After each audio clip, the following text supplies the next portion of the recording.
Hello student, स्वागत है आपका इस क्लास में जिसमें हम लोग पढ़ रहे हैं क्लास 8 की इंग्लिश रीडर, जिसका चैप्टर हम लोग पढ़ चुके हैं 17 बर्ड पीस यानी विश्व शांति नामक जो चैप्टर 16 था वो कम्प्लीटली हम लोगों ने पढ़ लिया है।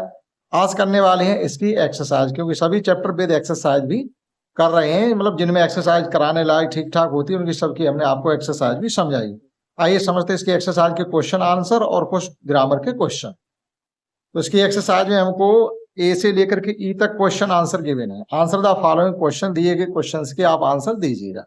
तो हमने क्वेश्चन और आंसर दोनों ही नोट कर रखे हैं, आपको हम समझाते हैं, देखिएगा आप अपना इनको नोट करते जाइए। क्वेश्चन फर्स्ट है, what does word peace means. Question हमसे पूछा गया जो वर्ड पीस का मतलब क्या होता है वो आप बताइएगा। What does word peace means, विश्व शांति जो टर्म है इसका क्या मतलब होता है। तो वर्ड पीस मीन्स क्या होता है, देयर शुड बी पीस, मतलब शांति होनी चाहिए। कहाँ का, हमारे घर पर। सबसे पहले आपको कहाँ से चलना है, आपके घर में शांति का माहौल हो, आपके समाज में शांति का माहौल हो, आपके गांव या शहर में शांति का माहौल हो, आपके उसके बाद देश में शांति का माहौल हो, तब जाके बनेगा जाके वर्ल्ड पीस। और ऑल ओवर द वर्ल्ड, पूरे विश्व में शांति का माहौल हो, इसी को कहते हैं विश्व शांति। क्लियर। ये क्वेश्चन फर्स्ट का आंसर लिखेंगे। What do you mean by the term harmony. Harmony का मतलब आप क्या समझते हैं। तो हार्मनी का मतलब क्या होता है, लोगों के अंदर सहयोग, संतुलन और सद्भावना, तालमेल अगर बैठ रहा हो तो वही हार्मनी होगा। जैसे what do you mean by the term harmony, जैसे आप क्लास में हैं और सबके बीच में बड़ा सद्भाव रहता है, तालमेल बैठता, आपने किसी से कोई चीज मांगी दे दी, कोई किसी को गाली गलौज नहीं कर रहा, कोई किसी से फाइटिंग नहीं कर रहा, तो आप ये मान के चला आपकी क्लास में हार्मनी का माहौल है। अब मतलब क्या होता है, the term harmony means is that cooperation, यानी एक दूसरे का सहयोग करना, बैलेंस संतुलन बनाए रखना, और कोऑपरेशन का मतलब होता है आपस में तालमेल बैठ पाना, कि हमारा आपस में तालमेल बैठ रहा है। तो ये क्वेश्चन 2 का जवाब हो गया, जिसे आप लिख लेंगे। आगे समझते हैं सी क्वेश्चन इसका। और क्वेश्चन सी में हमसे कहा गया, what are the main factors which disturb the world peace. वे कौन कौन से मुख्य कारक हैं जिनकी वजह से हमारी विश्व शांति अस्थिर हो जाती है, विश्व में शांति नहीं रहती। ऐसी कौन सी चीजें हैं जो विश्व शांति को भंग करते हैं। तो the factors which disturb the world peace are, वे फैक्टर जो वर्ल्ड पीस को डिस्टर्ब करते हैं। One is the war and the terrorism. पहला तो हमने आपको बताया है कि युद्ध और आतंकवाद, ये पहला मुख्य एक ऐसा कारण है जो हमारे देशों के बीच में शांति नहीं रह पाती। दूसरा कारण क्या है, fighting on the basis of, दूसरा हम किस आधार पर लड़ते रहते हैं आपस में, कास्ट, जात के आधार पर, पंथ के आधार पर, कलर रंग का भेदभाव करते हैं, और रिलीजन और धर्म के आधार पर। इन आधारों पर भी हम आपस में लड़ाई झगड़ा करते रहते हैं। ठीक, आप इसमें ये नोट करेंगे। और क्वेश्चन डी में है कि व्हाट डज द मीन वसुधैव कुटुंबकम। वसुधैव कुटुंबकम की भावना का क्या मतलब है। ये टर्म आपको गिवन है वसुधैव कुटुंबकम, इसका क्या मतलब है। वसुधैव कुटुंबकम का मतलब है कि हमारा पूरा विश्व एक परिवार मान के चलिएगा। तो द टर्म वसुधैव कुटुंबकम इज ए संस्कृत फ्रेज। पहली बात तो ये एक संस्कृत का वर्ड है। किस भाषा का है, संस्कृत भाषा का।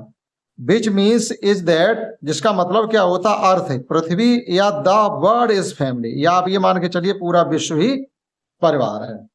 ठीक, तो आप इसको अपना नोट कर लीजिएगा, नोट करके समझ लीजिएगा, याद कर लीजिएगा। ऐसी चीजें आपको बताई जाएंगी, आपको सुनना समझना पड़ेगा।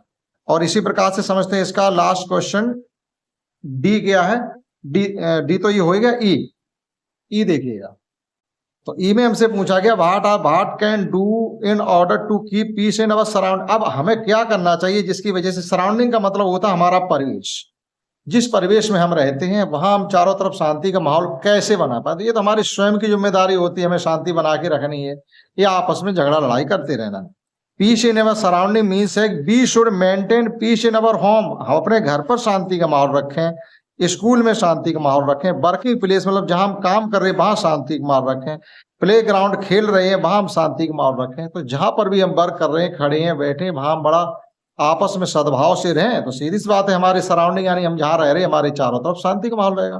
तो ये हो गए क्वेश्चन ए से लेकर के ई तक, जिनके आंसर आपको लिखने हैं। अब समझते हैं किताब में कुछ और एक्सरसाइज गिवन है उनको। तो इसके क्वेश्चन फर्स्ट में वर्ड पावर में गिवन है, match the given column A to column B with opposite meaning. यानी हमें अपोजिट विलोम शब्द, यहाँ से देखो ये विलोम शब्द सीखने के लिए मिले, इन सब की हमें हिंदी पता होनी चाहिए। पहले इस कॉलम को देखते हैं, इनकी हिंदी क्या होती है। देखिएगा, स्नेच मीन्स होता पकड़ लेना, झपट्टा मारना, छीन लेना। क्वार्ल होता है झगड़ना, फ्रेंड होते हैं दोस्त, फ्रीडम होती है स्वतंत्रता, हार्मनी मीन्स क्या होता है कि हम बहुत सद्भाव से रहें। ठीक, वॉयलेंस का मतलब होता है हिंसा करना। एलिमिनेट मीन्स होता है त्याग देना और अलग कर देना। एलिमिनेट मीन्स अलग कर देना, विलुप्त कर देना। डिफरेंट का मतलब होता है भिन्न भिन्न। अब सेम माने होते हैं एक जैसे। नॉन वॉयलेंस मीन्स अहिंसा, हिंसा मत करिए, अहिंसा। और रिलीज मीन्स पीस होता है छोड़ देना। पीस का शांति होता है। कॉन्फ्लिक्ट का मतलब होता है कि एक तरीके से टकराव करना। ठीक, टकराना, सद्भावना ना रखना, आपस में टकराते रहना, तो वो कॉन्फ्लिक्ट होता है। स्लेवरी होती गुलामी करना। इन्हीं में दोस्त होते इंक्लूड होता शामिल कर लेना। तो देखिएगा यहाँ स्नेच हमने आपको, अब हम नंबर डाले दे रहे हैं 1 2 3 4 5 6 7 8। अब जिसकी मैचिंग होगी उसका ही नंबर हम यहाँ पर डाल देंगे। स्नेच मीन्स होता पकड़ लेना और रिलीज मीन्स होता छोड़। तो स्नेच का मतलब होता है झपट्टा मार लेना, जैसे ना चैन स्नेचर होते हैं, चैन झपट्टा मार के ले गए। और रिलीज होता है छोड़ देना, इसका 3 से मैच हो जाएगा। क्वाल झगड़ना होता, पीस शांति बनाए रखना, 4 से हो गई। फ्रेंड होते हैं दोस्त और इनिमी होते हैं दुश्मन, 7 से हो गई। फ्रीडम होती स्वतंत्रता, स्लेवरी होती गुलामी, 6 से हो गया। हार्मनी मीन्स होता है आपस में सद्भावना रखना, और कॉन्फ्लिक्ट का मतलब होता है आपस में आप टकराव रखना। वॉयलेंस मतलब हिंसा होता है, तो नॉन वॉयलेंस अहिंसा होता, 2 हो जाएगा। एलिमिनेट मीन्स होता है किसी चीज का मतलब अलग कर देना, समाप्त कर देना। और इंक्लूड का हो जाएगा शामिल कर लेना। और डिफरेंट होते हैं अलग अलग तरीके के, भिन्न भिन्न। और सेम होते हैं एक जैसे, इसकी मैचिंग 1 से हो जाए। तो इस प्रकार से हमने नंबर डाल ली, इसकी मैचिंग हो गई, आप इनको समझ सकते हैं। और नेक्स्ट क्वेश्चन इसमें ये गिवन है आपको, यहाँ पर beer beer, beak beak, diary diary, dairy और डायरी, और फ्लोर फ्लोर, एक जैसे मतलब प्रोनाउंसिएशन वाले वर्ड गिवन है, लेकिन उनके मीनिंग अलग है। मीनिंग अलग है, तो आपको यहां से मैच करना, एक हटाना एक रखना। Some deserts are bare bare, bare लिखा बियर लिखा, आर रॉकीज। तो डेजर्ट का ये बियर मीन्स होता है भालू, BEAR, ये भालू वाला है बियर। तो इसमें क्या हो जाएगा, कुछ डेजर्ट या रेगिस्तान ऐसे हैं जो नंगे और रॉकी हैं, बहुत ही मतलब पूरे पूरे चट्टान वाले हैं। तो आपको BAR ही रखना पड़ेगा। ठीक, ये आपका सही है। We shall go to Delhi, तो नेक्स्ट में क्या है, we shall go to Delhi next week, अगले सप्ताह हमें दिल्ली जाना चाहिए। सप्ताह की अंग्रेजी क्या होती है, WEEK, और ये वीक माने होता कमजोर, उसे छोड़ देंगे। We get milk from, dairy से लाते हैं मिल्क या डायरी में, तो ये डायरी होता है लिखने वाली, ये डेयरी होती है जहां से हम दूध लेते हैं। Wheat flour is use to make bread, तो फ्लोर जो आटा वाली अंग्रेजी होती है वो ये होती है, और ये मक्खन वाली। ठीक, तो नेक्स्ट क्वेश्चन समझते हैं लैंग्वेज प्रैक्टिस में। इसमें आपको ग्रामर से रिलेटेड चीजें सीखने के लिए मिलेंगी, active voice and passive voice, active voice और पैसिव वॉइस। ठीक है, तो इसका एक ग्रामर है, ये इसका थोड़ा डिटेल में आपको समझना पड़ेगा। यहाँ तो बहुत थोड़ा दिया है, आपको शायद इतने में ना समझाया जा सके। जैसे यहाँ पर एक सेंटेंस लिखा, रीतु ड्रियो ए ब्यूटीफुल पिक्चर, रीतु ने एक बहुत सुंदर चित्र बनाया। ये पास्ट इंडेफिनिट का है। तो पास्ट इंडेफिनिट का जब हम एक्टिव से पैसिव बनाएंगे तो बास लगेगा, और हमेशा वर्ब की थर्ड फॉर्म आएगी। और नए मतलब पैसिव में क्या करते हैं, ऑब्जेक्ट को सब्जेक्ट और सब्जेक्ट को ऑब्जेक्ट बनाते हैं। जैसे यहाँ पर पिक्चर है, तो पिक्चर को हमें देखो, ए ब्यूटीफुल पिक्चर, ये पूरा का पूरा सब्जेक्ट बन जाएगा, ऋतु ऑब्जेक्ट की जगह चली जाएगी, और ए ड्रियू का मतलब हो जाएगा बाज drawn.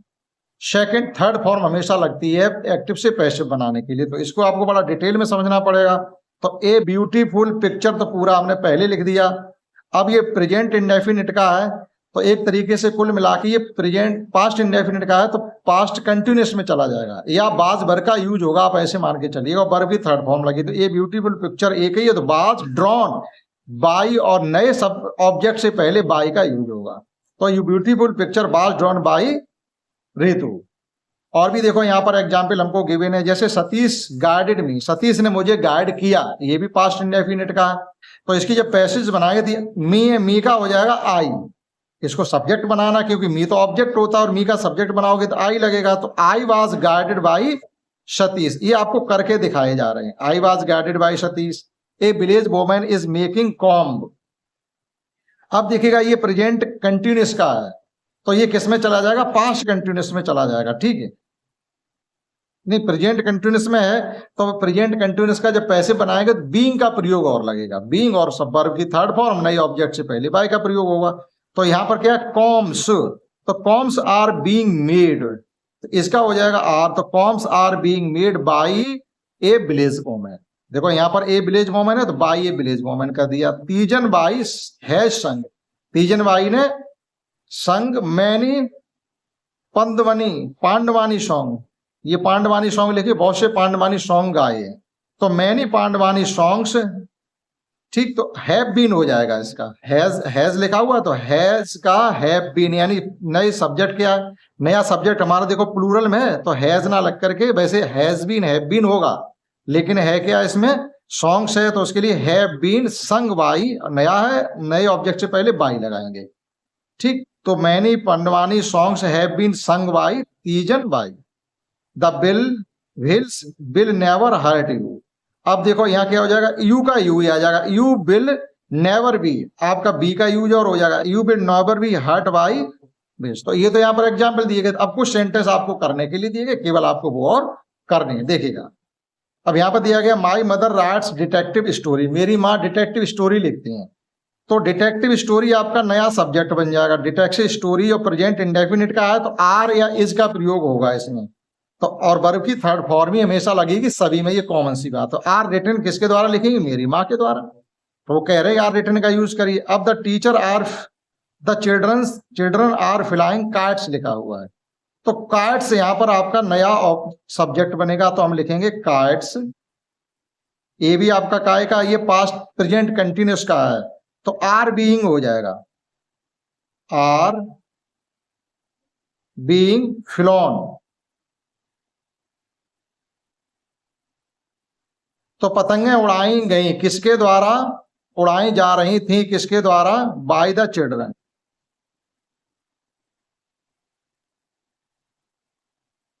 Full stop. The boy gives me A toy, अब देखो यहाँ दो ऑब्जेक्ट हैं, एक तो मी है और एक टॉय है, तो इज गिवन लिखा हुआ है तो आई के साथ इज गिवन आएगा, नहीं तो ये टॉय लिखो यहाँ पर, आई के साथ अगर यहाँ आई आता तो फिर एम आता, तो ए टॉय ये नया ऑब्जेक्ट बन गया। इज गिवन क्योंकि प्रेजेंट इंडेफिनिट है तो इज और आर का प्रयोग होगा, इज गिवन मी अपनी जगह रहने दो किसके द्वारा, by the boy, by the boy. You have sold the car, अब ये हैव है तो हैव बीन हो जाएगा, अब एक कार है तो हैव, अगर कारें होती है तो हैव बीन हो जाता, एक कार है तो हैज बीन रहेगा, तो लिखेंगे the car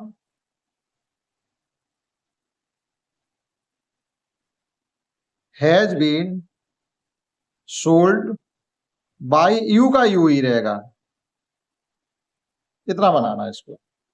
he sings a song, वो एक गाना गाता है तो यहां लिखेंगे ए song is sung, sing song sung, verb की third form, a song is sung by, he का यहां लिखेंगे हिम। लास्ट है the boy saw the spider, लड़के ने मकड़ी देखी, तो द स्पाइडर मतलब मकड़ी लड़के के द्वारा देखी गई, ऐसे हो जाएगा द स्पाइडर।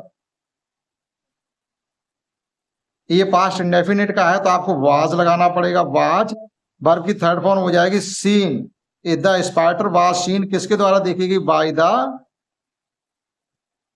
बॉय, ठीक, इतना ये ग्रामर। लास्ट में इसमें एक एक्टिविटी में भी कुछ गिवन है, यहाँ पर कुछ महापुरुष दिए गए हैं, आपको इनके बारे में थोड़ा लिखना, महात्मा गांधी, नेल्सन मंडेला और दलाई लामा, आप इनका थोड़ा सर्च करके इनके बारे में कुछ लिखें। इन्होंने भी बर्ड पीस में बहुत ज्यादा योगदान किया। ये वो व्यक्ति हैं दलाई लामा जिन्होंने लगभग आप ये मान के चलिएगा अपनी जिंदगी का एक बहुत बड़ा हिस्सा जेल में काटा है। नेल्सन मंडेला लगभग 27 से 28 साल जेल में रहे हैं, उसके बाद दक्षिण अफ्रीका के साथ ही राष्ट्रपति बने, उसके बाद मतलब राष्ट्रपति बने अपने देश के। इनका आप इतिहास पढ़िएगा, बहुत ही सैक्रिफाइस या बलिदानी व्यक्ति है जिसने अपने देश के लिए बहुत कुछ किया। दलाई लामा भी और महात्मा गांधी को तो आप जानते हैं, ठीक। इस क्लास में इतना ही, दैट्स ऑल।